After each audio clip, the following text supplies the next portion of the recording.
Ayo.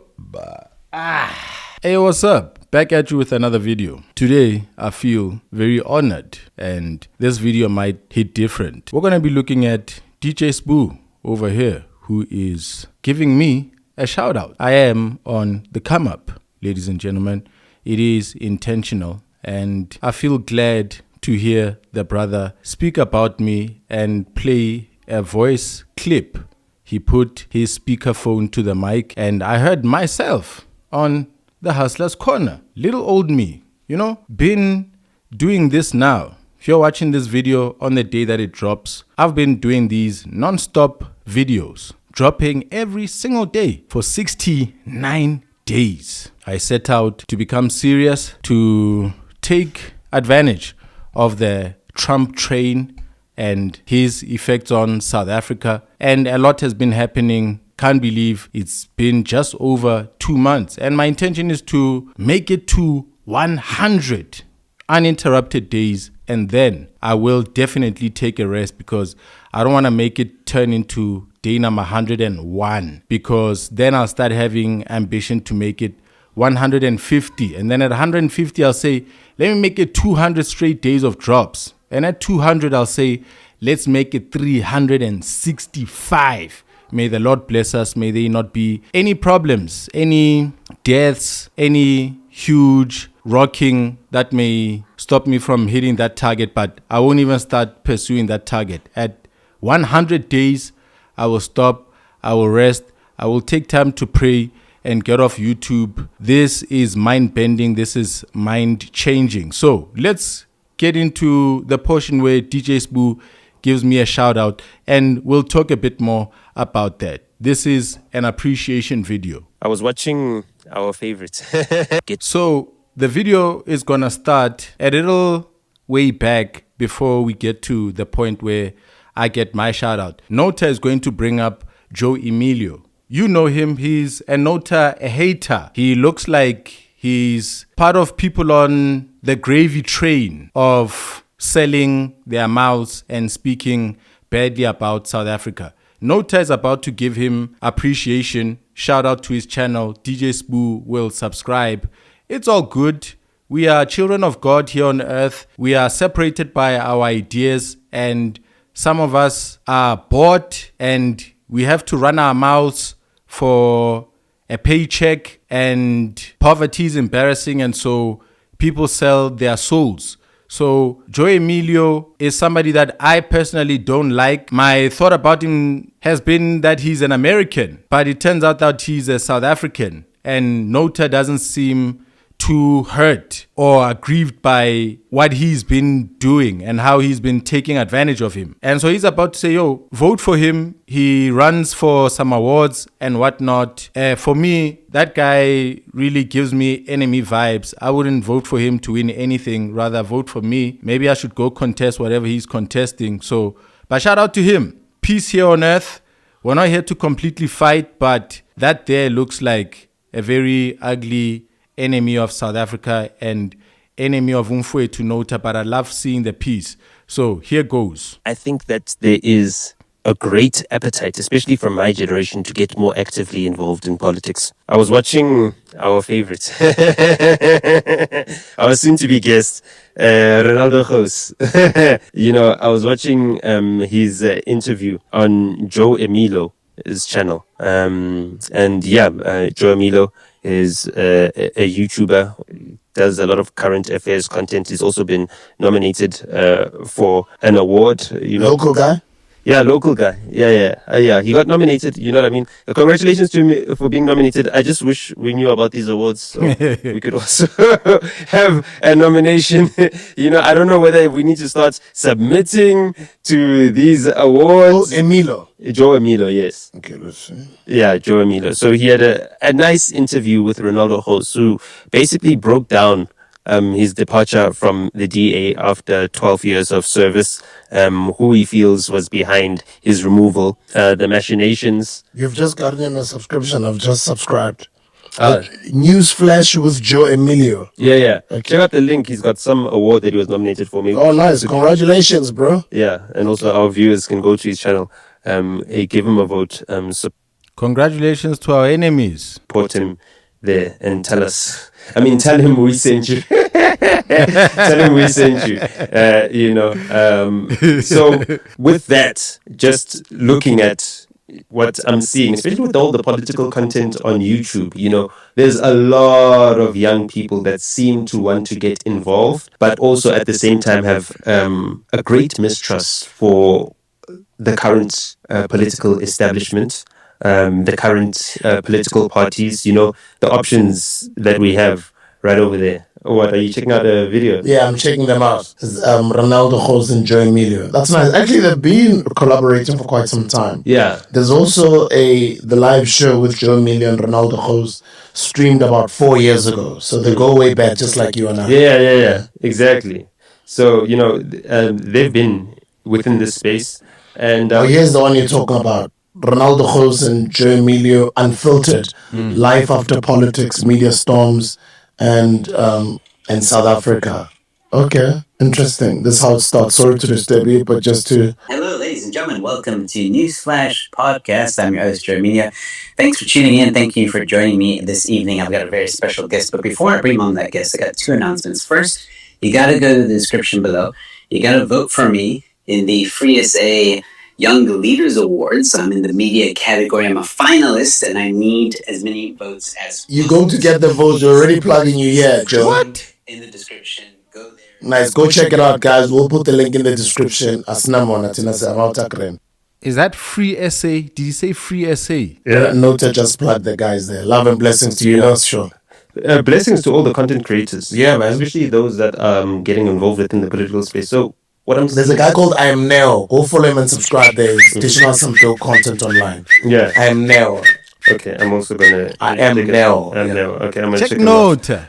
So with what I'm seeing, because I think I'm gaining a nice penchant, right? Or penchant. How do you say it? We don't know the French. We got our French from China. For making predictions, I saw Donald Trump saying that intelligence is about predicting the future, and Elon Musk agreed with him. So, I was making some predictions about the current tariff wars and what's going on, and what I see actually happening. And I saw The Economist. I don't know if you know a magazine called The Economist. I think The Economist was started by the London School of Economics Press around the... Here comes DJ Sbu again with the shoutout. It hasn't fully been expressed. He's about to properly give me shoutout. Thank you, DJ Sbu. About the times of Karl Marx. Yeah, that's when they started publishing. You there. Are you saying you haven't been following I Am Now? Yeah. No, I haven't. Come on, bro. No, I Am Now. Showing you so much love. The last video that he just did, literally 11 hours ago. Back at you with another video. Yeah. In the 18 area. He's on DJ Sbu's The Hustler's Corner. And this is a very interesting one. The title of the video is Nota Mondays, Msake's Kitchen Debut. The food is looking delicious, man. South Africa. Thank you, bro. Thank you, bro. So he's showing us a lot of love. So that's why I'm shocked that you're not subscribed. No, I am aware of him. I know him very, very well. I've actually shot with him right about the time he started. I also shot with him with Lungelo. Yeah, when Lungelo also started back then. Yeah, from engineering. You're onto something great, bro. You're onto something great. Sorry to disturb you. Karl Marx, continue. Yeah. Thank you, DJ Sbu. And I appreciate it very much. Nota, I should first start by speaking about him, then I'll speak about DJ Sbu next. Nhlamulo Baloyi, we've met before. Nhlamulo Baloyi, he came onto my podcast. Before I did this setup, this commentary channel, I had a sit-down podcast, multiple cameras, 3-person, trying to follow in the footsteps of McG and make it as podcasters. And Nota was pretty popular to bring on. And so I had people connect me and he came onto the podcast. And then he did it, yes, free of charge. He departed. I stayed a bit in touch with him. After him, I would continue now reaching out to more of the celebrities, the YouTubers. So I would later now do Nkululeko, Owami, Sinomsolo. And so it was on the day of the recording of the Sinomsolo interview that I would attempt to call up Nhlamulo Baloyi, Nota, and say, yo, bro, there's something going on. I think it was Melville where we were inside restaurant setup, quite a spacious area. And Sino would be dropping his album and pretty much doing the launch. And so I would call up the dude. I had only spoken with him on the day of the podcast, on the interview. He arrived wanting to not have a casual conversation before. As soon as he landed, he was like, why aren't the cameras on? You see, let's do this. We're wasting time. And so the conversation I had with him had only been that on camera.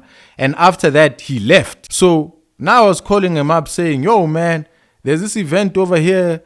What do you think of coming through? We'll be doing an episode with Sinomsolo and suggesting to do an episode again with him. And so he would get offended, feel very insulted by me inviting him to a place that I was suggesting I feel would be suitable for him to come to. And he felt like I'm introducing him to places and he doesn't like being introduced because he's the standard. He knows the things.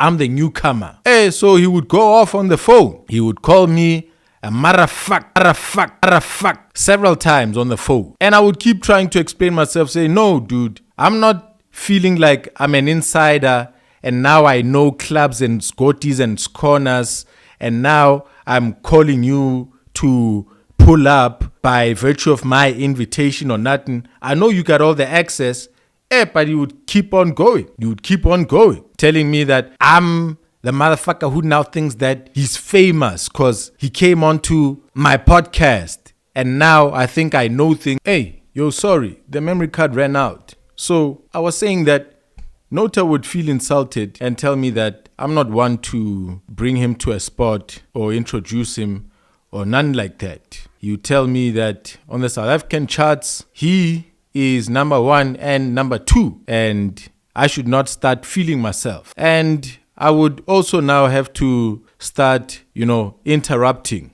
now, losing my civility as well, calling the man to respect me, and stop calling me an MF, you see? And as he was shouting on the phone, I remember it was during a time when he was a much more shocking character at the time because he was going through the most with his wife and he was speaking about it. It was surprising, but great for some of us who were listening to hear a brother speak about a troublesome, painful marriage. It was enlightening because I was going through the same issues, but it was shocking nonetheless to see a man speak so openly about his troubles and what he's going through live. He seemed like a reality TV star. And so on the phone, as he was shouting like that, I thought that, wow, man, so this is how it feels like to actually be in the reality TV series. This is how this guy actually lives. The fights and things that he says he's got into. He says he's gotten into a fight with Talib Kweli out in the United States. You've heard him talk about people he's dealt with and talk about how they are thieves and scumbags and drunks who are not focused and ripping without mercy. You all remember him from the days when he was telling Reason to go to the record label, enter the premises and take a dump. Did he say on the table and then go? Who at Warner? Who at Warner is going to do that? Who at Warner? They'll probably will be their artists. They need to. Their artists are struggling, suffering right now. Their artists are agreeing with me, saying, "Yo, tell these people in the office." If I was Reason, I'd take a dump on the desk. I'd go to the offices, pull my pants down, take a dump on the desk, and walk out. And I know the cleaning staff is not going to clean that up. The cleaning staff is going to say, "What? Ningazoslanyela. Ngeke sula makaka thina." You understand what I'm saying? And then the CEO, whoever is there, will have to clean that up herself. That's what I would do.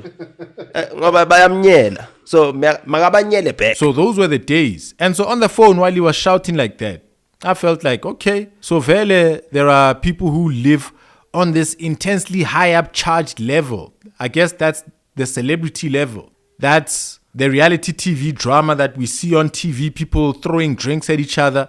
I'm like, yo, man, I guess I'm not ready for this, man. This is way too hard. I'm a general citizen. What has brought me to our interviews and doing this podcasting thing is because I've taken a risk. I've started a media business and I want to get things going. You know, so I ain't ready for this though. And so he would drop the phone as I was starting to shout at him, and that would be our separation, never to talk again. So as I resumed YouTube now on this platform, seeing him again still active out there, seeing him now speaking on the issues of South Africa, Trump, the United States, racial tensions with the Afrikaners, black people, their history, and all of these things. I did speak that I knew him and I sense a character there. I didn't reveal who he is and how I know him and my experiences of him.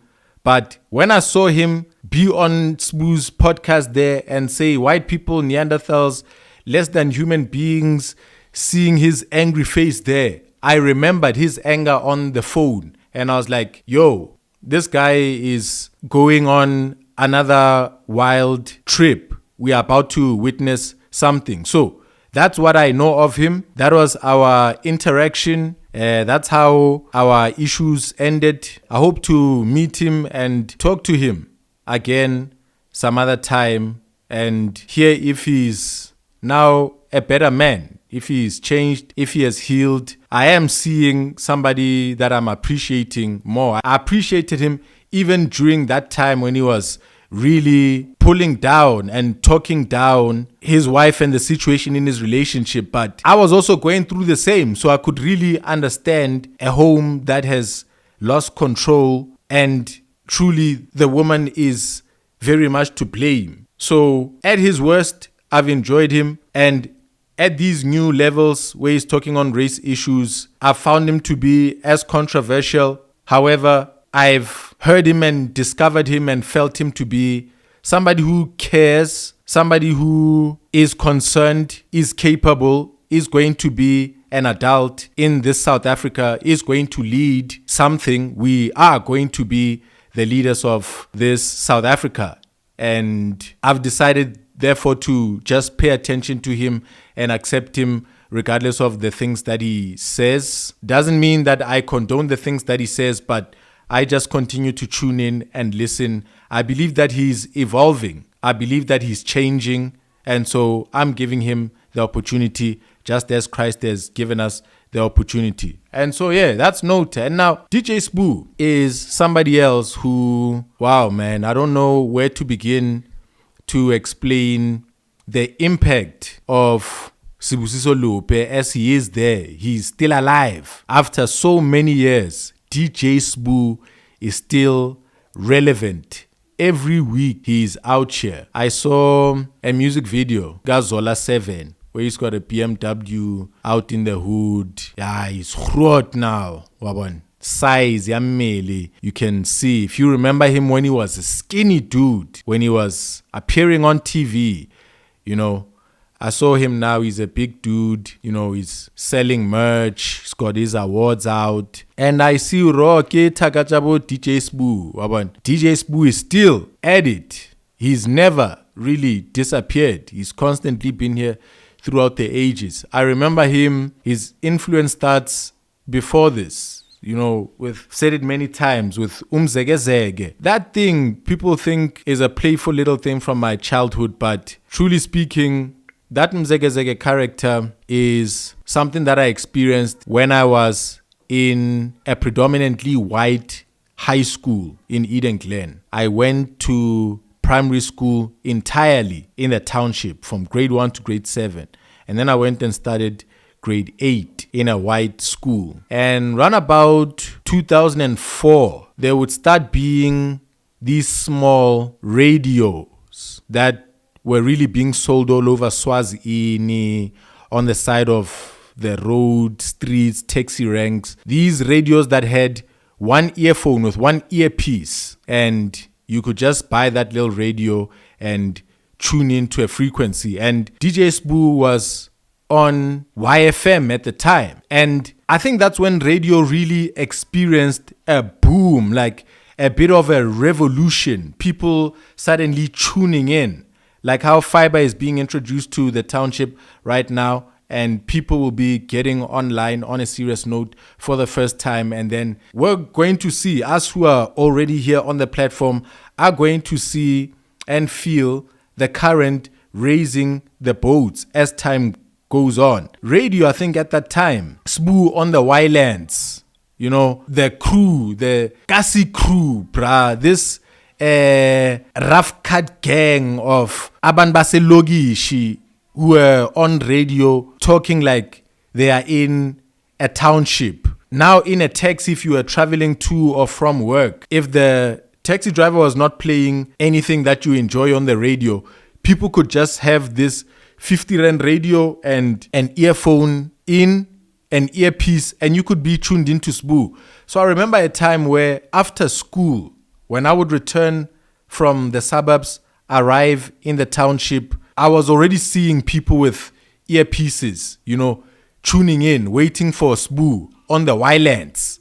Waban. And something revealing about myself and who I am happened when English teacher told us to write speeches about our favorite artists. And I would do one about umzegezege to white children. I found it so funny and so hilarious, and I just didn't know why they didn't get it.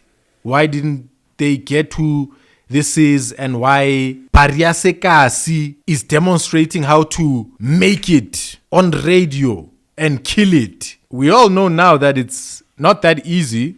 Pariasekasi can't really actually go off rough as they are and get on radio. It was DJ Sbu and trained broadcasters who put on a facade of it being possible, you being able to make it, you know. But nonetheless, I would appreciate this inspirational display that was being put on. A guy who doesn't know English, Mzakes man, getting a job at YFM and killing it, being so funny, and eventually getting a TV show to go eventually have Ja Rule on there. So all of that would play and influence me at a young age. And I never thought during those times that I would ever be in media, be on camera myself. So years later, I would buy cameras. I would decide, after I'm cashing in from some previous business, I would decide to start a media business. I would start buying cameras and I would attempt being on camera myself. And my early videos, because I was shy to see myself on camera, I would put on a mask. It was a mask, a balaclava that I bought when the lockdown hit and they said people need to get masks, there's a virus around. I had the strange idea of just getting a whole balaclava. So I would wear that balaclava and start doing content, shooting in this office right here, you know? And the whole time, I didn't know why this mask and this personality, this being unknown, why being unseen gave me the confidence. But I knew that eventually I would just have to take off the mask and just be me. I would find myself irresistibly stuck to DJ Sbu and his brand. As I was trying to take off, I was imitating him, trying to be funny like him. And at that time, I'm 29. So that's 6 years ago when I was starting media. His influence from 15 years before that was now showing up in who I initially came out as on camera. I came out as well as Umzegezege.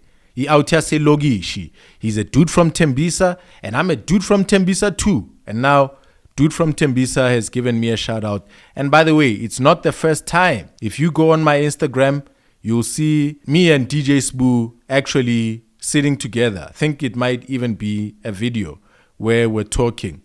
I met him at some point in Santin maybe 3 years ago. I met him on the day, frankly, on the day actually when Podcast and Chill had done a live show out in Joburg, and they had DJ Sbu on the day for that live show. So we would meet DJ Sbu at that spot. And then thereafter, there was another shooting gig that is happening at, was it the Da Vinci or the Michelangelo? So we would leave Joburg, head to the Michelangelo, and that's where I would sit with him there in those pictures. And yes, before that, he had given me a shout out on the Hustler's Corner when he was with Penwell. If you guys consume this platform on a daily basis, on a weekly basis, Penwell should be inspiring you guys. I should be inspiring you guys. Justice should be inspiring you guys. The whole team, or this podcast, or Podcast and Chill, or Popcast, or the illegal podcast,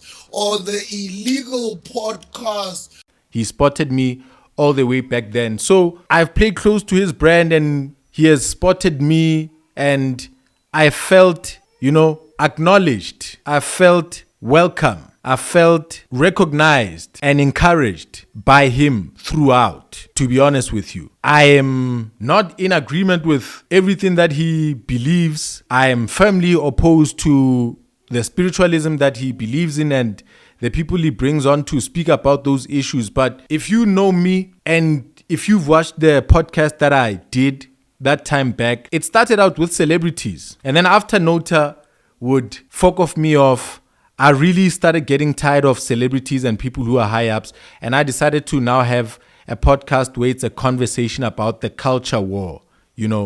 Conservatives versus people who want free sex, no marriage, homosexual sex, whatever sex, promiscuous, whatever, gender non-neutral, this kind of lifestyle. I decided to switch over the podcast to a discussion where I had a gay man on the podcast so that I may welcome his views and we may see a way to kind of challenge each other and have a debating kind of podcast where we are different, but we are on the same platform. We're tolerant of each other's views and we give each other an opportunity to speak. So with that, I'm saying that I'm Christian and I'm not phobic or fearing of people who are different to me. I am able to love people who are very, very different. And I love DJ Sbu and I appreciate him. Nonetheless, I hope that the Lord may show